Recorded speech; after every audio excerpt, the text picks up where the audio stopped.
Oh my gosh. I ain't gonna hold you, this is the first time like recording on my phone. Jesus, man, this pandemic has done a number. I mean, I know I don't look like a 10 anymore. I look like a 8, but it's a strong 8. Strong 8. How's everybody doing today? Today I want to talk to you. Well, I'm back with another video. How you doing? And I want to talk to you guys about albums. I want to give my list of 20 perfect albums. I'm not going to go in detail with all 20, but I'm going to give you 20 perfect albums to me. Now, no, there's not only 20 perfect albums, and my perfect albums might not be your perfect album. Now, before I give you my 20, I have to talk about and tell you guys, to me, the difference between a perfect album and an album with no skips. A perfect album is an album that does have no skip, like it doesn't have skips, but it resonates with you. Each song kind of hits the same as the next, and it's impactful to me. All right, so here's an example. And here's an album that's not a perfect album to me, but has no skips, and that is Astroworld from Travis Scott. People know I'm a big Travis Scott fan, and I like almost everything he does. There are some things like I could have done without Jack Huncho, but I'm a big fan of Travis Scott, and I feel that Astroworld is a great album with no skips. Do I think it's a perfect album? No, I do not. To me, an album with no skips is really good, but I mean, if I don't listen to it, it's okay. I mean, I'm not really tripping, but if I do listen to it, you know, I love the album. So that is what I think an album with no skips is compared to an album that's perfect, an album that lasts me, an album that when I listen to one, I have to listen to almost the whole album through and through because I feel like I'm missing something. So without further ado, let me give you 20 perfect album. So the first album I'm gonna start with is B. B by Common. When Common came out with B, of course I was younger. I didn't really know the impact of it, or I didn't know the impact that it would have on my life as how good I think the album was. The intro track was crazy. Faithful is one of my favorite songs ever. Testify is incredible. Common, what he did was he was able to I think that was his apex of rapping, of the beats that he used. Of course, you had Kanye West to produce a lot of the beats. That was an incredible album to me. In fact, I think I listened to it like yesterday.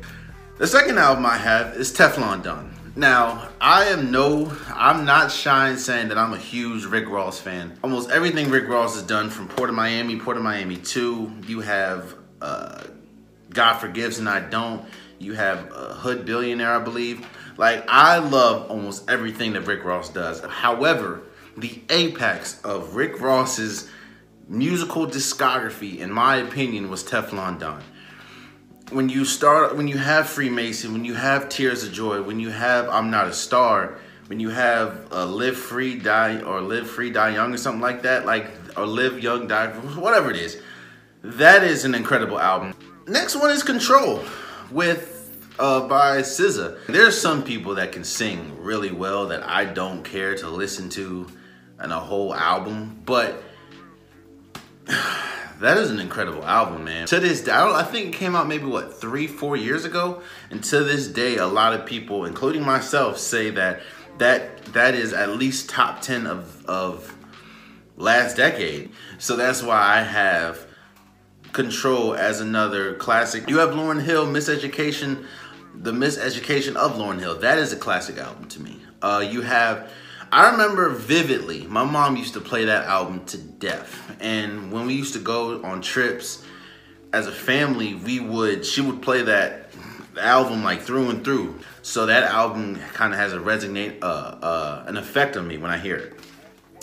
And it's a beautiful, I didn't think that somebody from the Fugees, and don't get me wrong, there's no shot at the Fugees, but I didn't think that the person I was gonna blow from the Fugees was going to be Lauryn Hill. I would have said maybe Wyclef or something. But the next I'm gonna cheat on this list. You know me. I'm gonna cheat on this list because there's so much. I listen to a lot of music, but I didn't want to cheat when it comes to J. Cole. Because if I was gonna cheat if it came to J. Cole, I was gonna put Friday Night Lights, and we all know that was a mixtape, and I'm trying to stick to albums. But I do think that J. Cole does have a perfect album, and that is 2014 Forest Hill Drive. You have Love Yourself, you have Apparently, you have some very powerful songs that doesn't just talk about, you know, getting money. J. Cole, we all know J. Cole isn't really the type of rapper that just talks about how much money he has, and this, that, and the third. And while J. Cole is probably my favorite rapper, at least right now, and he's definitely top 5 of all time in my opinion, or as terms of my favorite, I think that 2014 Forest Hill Drive was a classic album to me. And again, if I was gonna cheat, I would have put Friday Night Lights, because I think that's the perfect mixtape, but I'm going to try to stick to albums, even though I am cheating on this list, and that's going to come a little later. J. Cole's perfect album to me is 2014 Forest Hill Drive. Okay, so when I think about J. Cole, when I think of Kendrick Lamar, I think about 1A and 1B. It kind of flip-flops from time to time. If J. Cole drops something, oh yeah, it's J. Cole. If Kendrick drops something, it's Kendrick. So, with that being said, Good Kid, Mad City was a classic to me. And while we're on that, I guess I'll put it on both sides. So was Damn. The impact that Good Kid, Mad City had on me. I was sitting on the bus rapping backseat freestyle. I was rapping, you know, and my favorite Kendrick song of all time, which is Sing For Me, Dying of Thirst, that is my favorite Kendrick song of all time. That's on that album. When then Damn drops, and you have such power in an album and such power in songs. Hell, the album won a Pulitzer. And the difference between Good Kid and Mad City and Damn is it evokes different emotions in me. When I listen to Damn, I feel kind of empowered. I feel like you're speaking to me. Good Kid, Mad City, I feel like I'm from Compton. I feel like it's me and you just getting it, even though I'm not from Compton. But I feel like he paints such a beautiful picture of how it is being Compton. Even though it's a rough picture he paints, it's a beautiful picture at that. Good Kid, Mad City, and Damn as class or perfect albums to me. Next, I'm gonna put Illmatic. There's no question. People that know me, I will debate you tooth and nail. I think that Nas is the greatest rapper of all time. And Illmatic, which is the first album that he dropped, that is a perfect album to me. That is a classic album. And like, if you add like that, you know how like basketball has a Hall of Fame. If music had a Hall of Fame, which I think it does, the Rock and Roll Hall of Fame, but if rap music had a Hall of Fame, Illmatic would be in the Hall of Fame. It is such a grimy album, and it sounds perfect if you ask me, man. Like that, it's young Nas. He talks about growing up in New York and how it is to be a young man trying to get it in New York. Like it, Illmatic is such a beautiful album to me, and I probably do it for every one of these albums, but that's one album that I can recite word for word nearly every song. The next one, and that is It's Dark and Hell is Hot from DMX. The reason why this is a perfect album is because this album sounds like nothing I've ever heard before. Now we talk about the griminess of Illmatic, but DMX and It's Hot, or what is it? It's Dark and Hell is Hot. That is a different level of grimy that I have never thought I was experienced. Like that is such a grimy album, and the good thing about it is, yes, it's such a grimy album, but it has club bangers, it has party bangers, it has a Rough Riders anthem, and it has the intro, which was also on Def Jam Vendetta. Like it has so much staying power, and I think it's because the charisma that DMX has and the stuff that he's rapping about and the way that he's delivering what he's rapping about. I don't think there's ever been an album that is as, and I'm not gonna say impactful, but as, I guess, different than Is Hot in Hell. Well, It's Dark and Hell is Hot. Next, a personal favorite, Get Rich or Die Trying by 50 Cent. I mean, if you don't like this album, I ain't got nothing for you. You got In the Club, you got the joint with Eminem. If you don't like that, or Patiently Waiting, I believe. If you don't like that album, I can't do nothing for you, bro. But a lot of people disrespect 50 Cent's musical discography. One thing that you cannot disrespect is Get Rich or Die Trying. That is a classic album in my opinion. Like that album makes me want to rob somebody, and I'm hey. Another album, and this maybe is left field, and a lot of people probably maybe have never heard of it, but Everything Is For Sale from Boogie. I did not expect to like this. Hell, I was late on this album, but man, oh man, when I heard Everything Was For Sale, or Everything's For Sale, that is such a beautiful album, but it's like, it's a grimy album at the same time. Like the stuff that he raps about, and it makes you think about things that you would really usually wouldn't think about. Like it makes you think about the mental health of people. It makes you think about the mental health of relationships. It makes you think about a lot of things that a lot of people don't really want to talk about, or a lot of people don't know how to talk about. That was my album of 2019. Everything's For Sale from Boogie. And to me, that's a perfect album. So next, I have to put Victory Lap. Let me see. I didn't have to put Victory Lap, but I really do think Victory Lap is a classic album. R.I.P. to Nipsey Hussle. His delivery is just so good. Like I'm not gonna lie to you. I'm not the biggest fan sometimes of West Coast rap, because it's like sometimes it's too West Coast. Like I'm gonna be real, and this is no shot to anybody. This is just my personal preference. Hey, everybody loves everybody, but I'm not the biggest fan of YG. To me, YG is too West Coast. But there's some people like a Nipsey, like a Kendrick Lamar, like I can or Boogie. I can get with it, but because they're not too like West Coast, like E40. No, too short. No. My next album on this list, and let me, before I talk about this album, let me talk about an affinity I have for Wale. To me, Wale is one of the most disrespected discographies of all time. And I'm not saying it's the greatest of all time, but what I am saying that Wale to me has dropped album after album after mixtape after mixtape, and they've all been good. They've all hit. Now, a lot of people talk about Wale because maybe they think he's too sensitive. They think some of he's too much of a poet. I don't know, but Wale, he makes great songs. He's a crazy lyricist. The way that he blends words together is incredible, and it would be like I would feel some type of way if I say all this praise about Wale and I didn't think he had a perfect album. And I do think he has a perfect album. And that album is the album about nothing. It's so good because you can hear the progression of Wale. Yeah, you have The Gifted. That was a great album. You have Ambition. That was a great album. You have Shine. That was a great album. But you really heard, and not only the lyricism of Wale, but you heard the production. You heard the choirs in the back. You heard some of the huge songs that he had, and it was incredible to me. The next album I have to go was the Carter 2. I think his apex was the Carter 2. A lot of people can, albums wise, because if we're talking about mixtapes, that's a whole nother thing, but albums wise, I would say the Carter 2. A lot of people can say maybe the Carter 3. Some people is crazy and say the Carter 1, but hey, that's you. I think the Carter 2 is his best work. That album is so deep when it comes to just looking into Lil Wayne's psyche and perspective.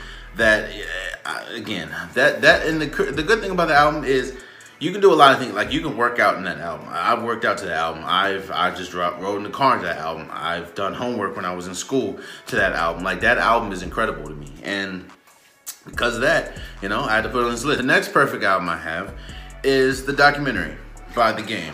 Now, put The Game's antics aside, The Game has made some incredible music. And the documentary, his first album, to me, is his best. Now, no, I could have put the Red album. That was a really good album. I could have put I forgot the church joint, but that was really good as well.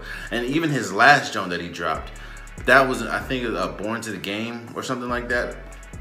That was an incredible album too. I think that I just talked about being too West Coast. I think the Game really does straddle that line really well. And the Game, his delivery, his flow, the things he raps about, it's really grimy. It's not on the same grimy level as a DMX, but it's very grimy. And I love the documentary, and it has a special place. I used to hoop to that like a lot. Another one I have is Soulfire from Anthony Hamilton. Full disclosure, Anthony Hamilton is my favorite male singer of all time. I love the soulfulness of his voice. I love you can hear the country accent. You can hear the words that he's really saying. And I love everything about Soulfire. When you have Ball and Chain, you have Georgia Parker, you have Charlene. Like Charlene's not on that one, but you know, you have some really good songs and some really great songs and really lasting songs, and that really it really shows the depth of Anthony Hamilton's voice. Next one is 21 by Adele. Hell, if you don't like Adele, like you got problems, bro. I know she mostly sings about like heartbreak, but hell, she be singing about heartbreak, bro. When I do listen to it, I can sing that album through and through. Like that album is so good. And no, I don't have a heart. I don't have like a connection due to heartbreak or something. I just love the album. But that is a good album. That is a great album. 21. She didn't really miss. But she didn't really hit the mark on 25. But how are you gonna follow it? It's kind of hard following the perfect album. Not too many people have done it except me. Another great album, perfect album, is Anti by Rihanna. There was no way I could put SZA on this list and not put Anti by Rihanna. Hey, that is a perfect album, man. Like for real. Like, and I'm not even trying to like front or be like macho or anything. Like that's a perfect album, and I loved it, and that's why it's on my perfect album list. So, hey. Oh, and Rapture by Anita Baker, man. Hey, you talking about some soulful singing? It, you know. I'm just hey, Anita Baker can sing, bro. Yeah, Rapture. That is a great album too, man. That's a perfect album. That is an album that you can have in the background and not realize that you're singing like every word. Like not only because that's my mother's favorite singer of all time, and she used to play that religiously, just like she played the MisEducation of Lauryn Hill. She used to play Anita Baker religiously, and because of that, I guess I fell in love with it because I heard it so much. So lastly, I told you guys I was gonna cheat, and here's me cheating.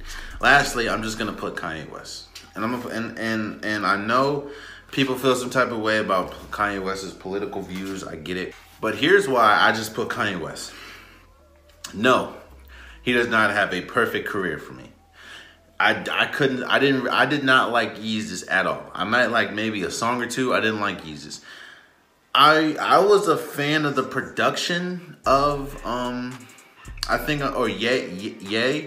I like the production, but nah, I could have done without it.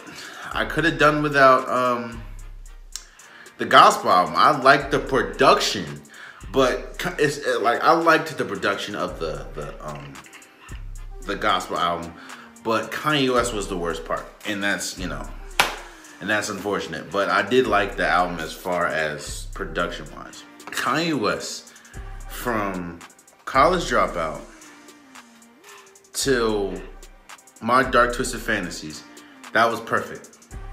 College Dropout to me is perfect. Late Registration is perfect. Graduation is perfect. And My Dark Twisted Fantasies is maybe, I don't know, it kind of flip-flops sometimes, but maybe my favorite album of all time. And that's the thing, like when I was putting this list, I would have had 4 slots of just Kanye, and I didn't want to do that. I didn't want to boggle down the list to a Kanye list. I think College Dropout, and they all feel and sound differently. College Dropout sounds nothing like Late Registration. Late Registration to me sounds nothing like Graduation, and nothing sounds like Dark Twisted Fantasies. And that to me is the apex of that run, is the apex of Kanye, and that's why I had to put him on this list. And I did like what's the joint called? The Life of Pablo. Yeah, those are my perfect albums, man. Now, no, they're not all the perfect albums I like. Like, I have more perfect albums, but I wasn't trying to. This is already a long video as it is, but I wasn't trying to make this a 40, 50 list out because I like a lot of music. I listen to a lot of music. And yeah, so those are 20 perfect albums. So again, let me know some of your favorite albums, your perfect albums. Appreciate you guys. I love you guys. And until next time. Oh, please subscribe, please subscribe, please subscribe. It would definitely mean a lot. Tell a friend to tell a friend to tell a friend, and share it, you know. It would definitely mean a lot to me. So until next time, much love.